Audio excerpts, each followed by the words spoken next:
नमस्कार साथियों, आप सभी का स्वागत है आपके चैनल उदयपुर क्लासेस में। और आज हम बात करने वाले हैं कि बीएसटीसी 28 अगस्त का जो पेपर होने वाला है उनमें किन एग्जाम में किन बातों का रखना होगा ध्यान। जी हाँ दोस्तों, ऐसे करें पेपर हल। पेपर को हल कैसे करना है, कौन सा भाग पहले करना, कौन सा भाग बाद में करना, उसके अलावा बात करेंगे ओ मार्कशीट कैसे भरे। साथ ही हम बात करेंगे ये गलती न करें, यानी आपका साल बर्बाद हो जाएगा। यदि आपने ये गलती कर दी एग्जाम के अंदर तो आपका सिलेक्शन नहीं होगा, चाहे आपकी कितनी भी अच्छी तैयारी हो। ये गलती से आपको बचना होगा। अब कौन सी गलती है उसके बारे में स्टेप बाय स्टेप बात करेंगे। तो सभी विद्यार्थी को यहाँ पे गुड इवनिंग, राधे राधे, जय श्री कृष्ण।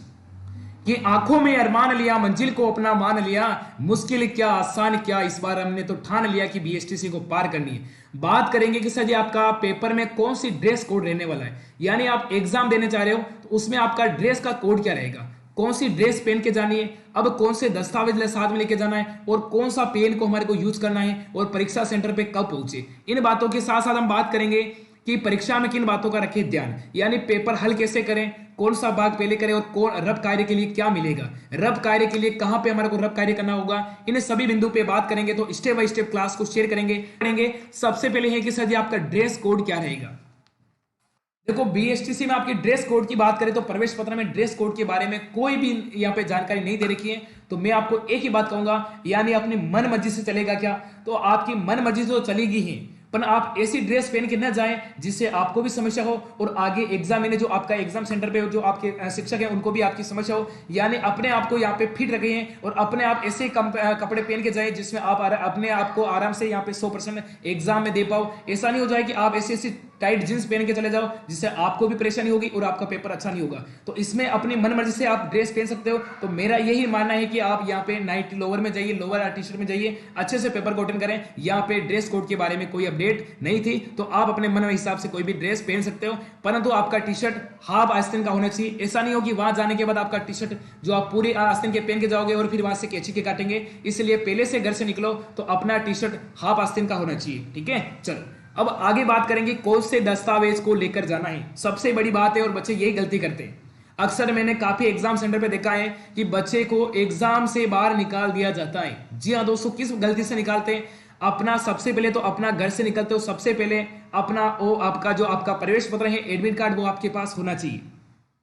यदि आप रोडवेज पे यात्रा कर रहे हो तो आपके पास 2 से 3 आपको एडमिट कार्ड फोटोकॉपी पहले से करवा देना, ताकि रोडवेज बस को देने वाले को भी दिक्कत नहीं हो और आपके पास एक्स्ट्रा होना चाहिए। जी हाँ दोस्तों, ऐसा भी हो जाए कि आपके कहीं घूम जाए तो 2 एडमिट कार्ड आपके पास होना चाहिए, बाकी आपको आगे कोई समस्या नहीं होगी। इसके अलावा बात करें, परीक्षा में बैठने से अनुमानित नहीं होगा, यानी अभ्यर्थी को अपने साथ में एक वैध फोटो युक्त आपका पहचान पत्र होना चाहिए। अब जिसके ऊपर आपका फोटो लगा होगा वो आपका यहाँ पे आईडी प्रूफ होना चाहिए। अब बात करें सर जी आधार कार्ड चलेगा क्या, तो आधार कार्ड के ऊपर फोटो वो भी चलेगा, वोटर आईडी वाला वो भी चलेगा। और यदि आप दोनों में से कोई आपको लगता है कि हमारा प्रवेश पत्र में और इसमें हमारा मैच नहीं हो रहा है, यहाँ पे डाटा पूरा नाम अलग जा रहा है, तो आप 10वीं 12वीं की मार्कशीट ले जा सकते हो जिसके ऊपर आपका फोटो है। ठीक है ना, समझ गए ना, फोटो युक्त कोई भी ले जा सकते हो। वोटर आईडी है, आपकी 10वीं 12वीं की मार्कशीट है, आपका पेन ड्राइव है, आपका ड्राइवर लाइसेंस है, कोई भी ले जा सकते हो जिसके ऊपर आपका फोटो युक्त होना चाहिए। ठीक है, तो दस्तावेज का भी मामला यहाँ पे मैंने सेट कर दिया। अब बात करें कि पेन कौन सा लेके जाए, ये बड़ी समस्या है। यदि आप पेन ब्लैक लेके जाओगे तो फिर इधर उधर समस्या हो जाएगी। आप नीला लेके जाओगे, इसके बारे में बता दूं कि आपको पारदर्शी पेन लेके जाना है। यानी इसमें पारदर्शी पेन के बारे में तो यहाँ पे स्पष्ट नहीं कर रखा है। देखो, राजस्थान पुलिस का जो कंपटीशन बड़े एग्जाम होते हैं उसमें साफ साफ होता है कि पारदर्शी पेन, यानी ये जो नली होते हैं ना, वो आमने सामने आपको दिखाई देने, ये आर पार दिखाई देनी चाहिए। परंतु आपका बीएसटीसी में ऐसा कुछ नहीं है, कोई सा भी पेन ले जा सकते हो। पर मेरा यही मानना है कि आप अच्छी से जाड़ी नोक वाला पेन लेके जाइए, ताकि आपको गोला करने में ज्यादा दिक्कत नहीं हो। पेन अच्छी नोक वाला लेके जाइए, वो 10 रुपए का आता है, वो वाला बटरफ्लाई वाला वो पेन लेके जाइए, ताकि आप जल्दीबाजी में यहाँ पे गलती करोगे नहीं करोगे और आपके थोड़ा सा यहाँ पे गोला करने पे भी आपका अच्छा गोला हो जाएगा। घेरा वाला काला या फिर नीला पेन आपका चलेगा, बॉल पॉइंट आपका चलेगा, इनको ध्यान रखिए। ठीक है, अब बात करें और साथ में क्या करना है, यानी अब बात करें परीक्षा सेंटर कब पहुंचना है। सबसे बड़ी बात है, देखो आपने 1-2 महीने तैयारी कर रखी है, मैं भी मानता हूं कि आपने उदयपुर क्लासेस के साथ की, चाहिए कहीं और जगह भी आपने तैयारी की, कोई दिक्कत नहीं। परंतु आपने परीक्षा सेंटर पे यदि आप समय पे नहीं पहुंचोगे तो आपका एग्जाम में आपकी कितनी भी अच्छी तैयारी है, आपकी तैयारी को कोई नहीं देखेगा, आपका तो वही देखेगा कि आपका रिजल्ट कब आ रहा है। तो आप पेपर ही नहीं दोगे तो आपका रिजल्ट कहां से आएगा। तो मैं आपसे यही कहूंगा कि आपका जो परीक्षा होने वाली है, आपकी परीक्षा सर जी 28/8/2023 को होगी। होगी कि नहीं होगी सर जी? होगी। ये तो पता है ना 28 को एग्जाम होगा। होगा। अब आपका परीक्षा कब शुरू होगी? परीक्षा सर जी आपका 2 से 5 बजे के बीच में आपकी परीक्षा होगी। 2 बजे से लगा के 5 बजे के बीच में आपका परीक्षा का टाइम रहेगा। तो यानी अभ्यर्थी को परीक्षा शुरू होने से 30 मिनट पहले पहुंचे। पूर्व यानी पहले, पूर्व का अर्थ है पहले, यानी आपको आधा घंटे। तो यानी आपको 1:30 बजे तक आपको एग्जाम सेंटर पे किसी भी हाल में आपको पहुंच जाना है, 1:30 बजे तक। तो मेरा तो यही मानना है कि 1:30 बजे दे रखा है, परंतु अपने को 1 बजे ही पहुंच जाना है।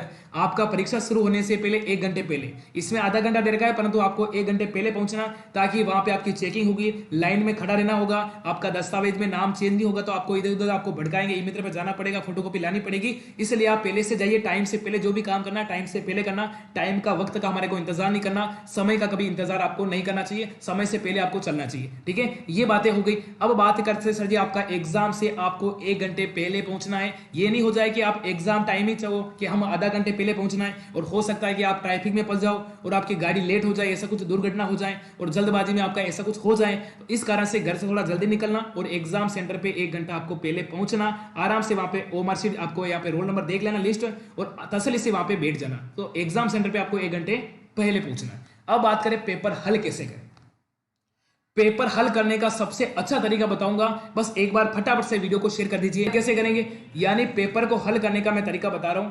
सबसे पहले मेरी बात सुन लीजिए कि आपकी ओमार शीट पे आपका नाम, आपके पिता का नाम, आपके रोल नंबर, आपकी फोटो, सब कुछ यहां से पहले से आपका यहां पे प्रिंट मिलेगा। आपको कुछ भी भरने की आवश्यकता नहीं है, बस आपको तो इतना भरना है कि आपके पेपर की सीरीज कौन सी, ए सीरीज है, तो वहां पे ओमार शीट में आपको ए सीरीज पे गोला करना है। यदि आपकी पेपर की सीरीज बी है तो बी वाले पे क्या करना, गोला करना। बाकी यहाँ पे झंझटमारी नहीं करना। और इसके अलावा और क्या करना, एक आपको यहाँ पे सिग्नेचर करना। क्या करना, एक आपको यहाँ पे सिग्नेचर करना। जो भी आपका नाम है वो वहां पे सिग्नेचर करना। इसके अलावा ओमार शीट में अपने मन से कुछ भी न भरे। यदि समझ में न आए तो एग्जाम जो आपके सेंटर में जो भी संचालक है उससे बात कर लीजिए कि सर इसमें क्या भरूं, इसमें क्या करूं। यानी पूछने से कोई छोटा माँ बाप का नहीं होता है ना, तो पूछ लेना चाहिए। जहां पे आपको डाउट होता है वहां से तसल्ली से पूछ लिए, वो आपको बताएंगे, हर जानकारी आपको देंगे। अपनी मन मर्जी से ओमार शीट में कुछ नहीं करें। एक बार गलती होने के बाद आप वहां पे मार्कर भी व्हाइट भी यहाँ पे व्हाइटनर भी यूज नहीं कर सकते हो। ठीक है, इन बातों का ध्यान रखें।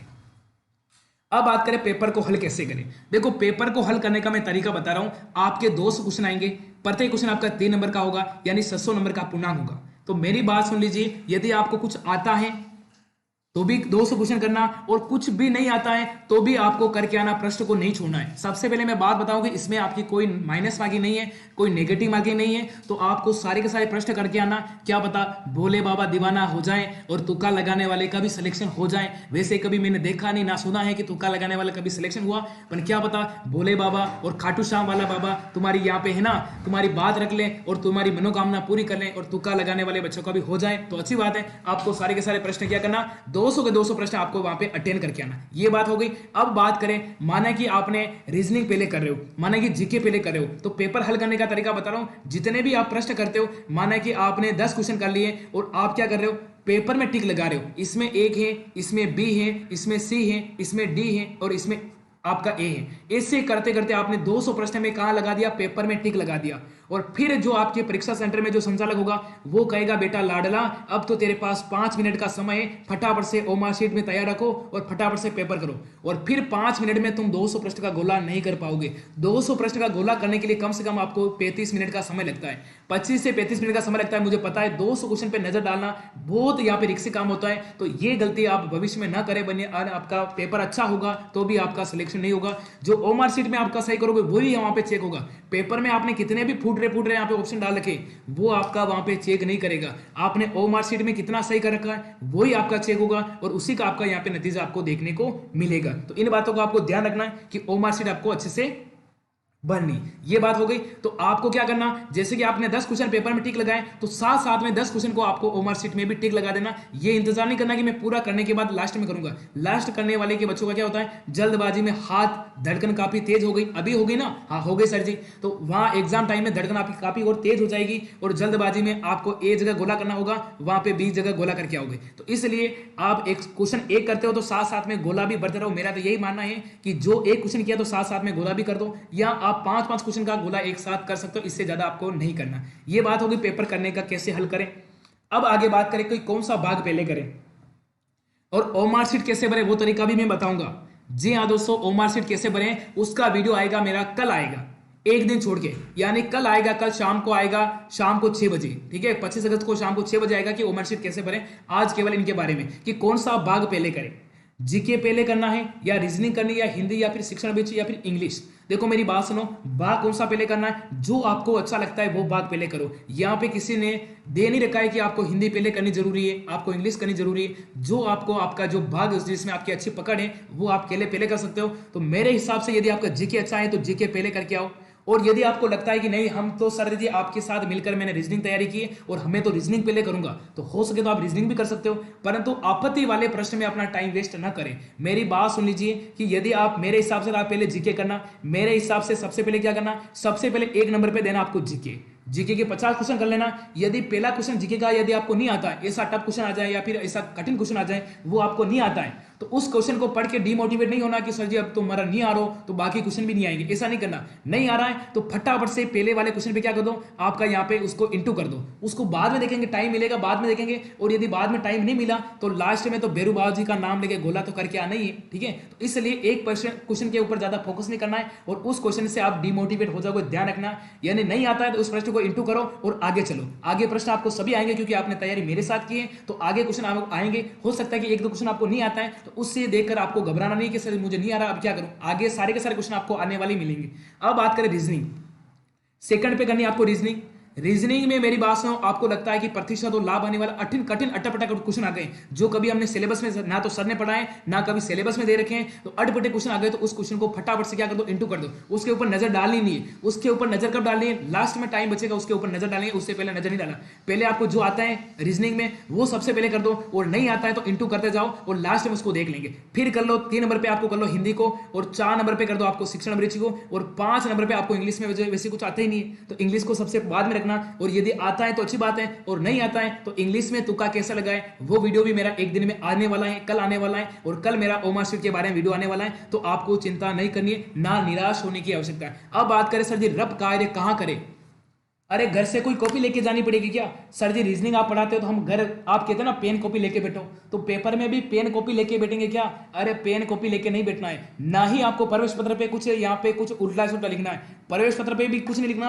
आपको पेपर के पीछे लिख लगा होगा, आपका बिल्कुल व्हाइट पेज होगा, उसके ऊपर बड़े अक्षर में लिख लगा होगा रब, उसके ऊपर बड़े अक्षर में क्या लिख लगा, रब कार्य करे, रब कार्य के लिए हेतु। तो आपको क्या करना, पेपर के लास्ट वाले पेज में क्या करना, रब कार्य करना, ठीक है। पेपर का एक ही पेज मिलेगा, छोटा छोटा रब कार्य करना, ऐसा नहीं बड़ा बड़ा लिख दो और पेज मिल जाएगा, नहीं मिलेगा, एक ही पेज मिलेगा। और रीजनिंग के प्रश्न ज्यादा होते हैं तो छोटे छोटे में अपना कुल मिला के काम निकालना। और फिर भी लगता है कि रब कार्य पूरा होगा तो अब क्या करें, जहां पे प्रश्न है वहां पे थोड़ी बहुत जगह खाली मिले वहीं पे अपना निकाल देना आंसर, कोई मना करने वाला नहीं, कोई डांटने वाला नहीं, मेरी गारंटी है आपको इस प्रकार से यहाँ पे पेपर करना। यदि आपका पहले तो रब कार्य करना, यदि रब कार्य पूरा हो जाए तो फिर ऐसा नहीं कि आप हाथ में लिखना शुरू कर दो कि सर हाथ किसका, हाथ तो हमारा है हम कुछ भी कर सकते हैं। तो हाथ पे कुछ भी लिखे हुए और माना कि कोई चेकिंग फ्लाइंग आ गई और आपके हाथ यहाँ पे उल्टा करके देख लें कि भाई तू तो यहाँ से बाहर से लेके आया, इसलिए हाथ पे कुछ भी नहीं लिखना है। आपने चाहे अंदर जाके आपने रब कार्य किया फिर भी वो तो बाहर समझेगा और चोर तो चोर होता है। हमेशा ध्यान रखना, एक लड्डू खाओगे ना तो भी चोर चोर खिलाएगा।